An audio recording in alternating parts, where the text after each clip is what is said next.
chidus in the special audience that we had was that we should make lichtig and varm.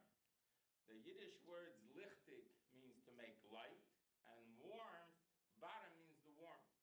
How is it that a person makes something light? So the Torah is compared to light, so we should establish centers of learning Torah, and warmth is a tangible thing, it's the mitzvah. So the discourse that the previous Lubavitcher Rebbe said deals with as follows. Bosi, I came into my garden, my sister, my bride. This is what King Solomon says in Shir Hashirim, chapter 5, sentence 1. And the Medrash explains that Shir Hashirim is not a simple love story. It is the famous love story of Solomon as he expresses the concept of what it is that is hidden in love. Rather, it is a metaphor describing the relationship between God and the Jewish people. The above verse refers to the time of the construction of the sanctuary, when the Shekhinah, the presence of God, the divine presence, came into the garden, and it was revealed upon the earth. Developing the concept further, the Medrash on this particular verse emphasizes the phonetic relationship between the Hebrew word of my garden, Gani, the Hebrew term Gani, and the Hebrew word Ginuni, which means my bridal chamber. Since the verse uses the term Gani, my garden, the possessive form implying a place of privacy, it can be interpreted to mean my bridal chamber, a private place for the groom and the bride. And then many commentaries state on this particular Medrash discourse, it interprets the above verse as I came into my bridal chamber, the place where my essence originally was revealed. So from here we understand that God, when he created the universe and put and created Adam and Eve into the Garden of Eden, he wanted and desired, God is not a he or a she, but God wanted and desired a dwelling place in the lower physical realms, not just in the heavens. Elaborating on that interpretation, the Medrash continues at the beginning of creation. The essence of the Shekhinah was apparent in the lowly world. However, through the sin of the tree of knowledge, affected the entire spiritual makeup of the world and caused the Shekhinah, the presence, the divine presence of God, to depart from the earth and rise into the spiritual realms, and later to the sin of Cain. And then Enosh, the Shekhinah drew even further away from the world, rising from the first heaven to the second and then to the third. The sin of the generation of the flood caused it to rise from the third to the fourth.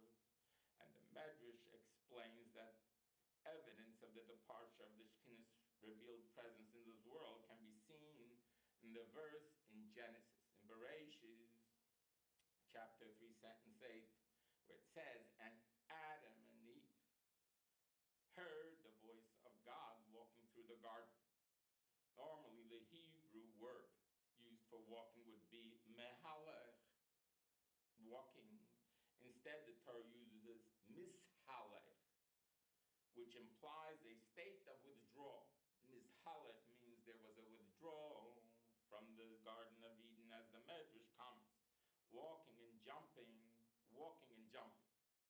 In other words, there was a withdrawal. Medrash continues to explain that after 7 sins had caused the Shekhinah's presence to withdraw, 7 spiritual levels, 7 tzaddikim then arose, whose service brought the revelation back down to this world. So the Shekhinah came back into this earth again through Abraham's merit, Abraham's merit.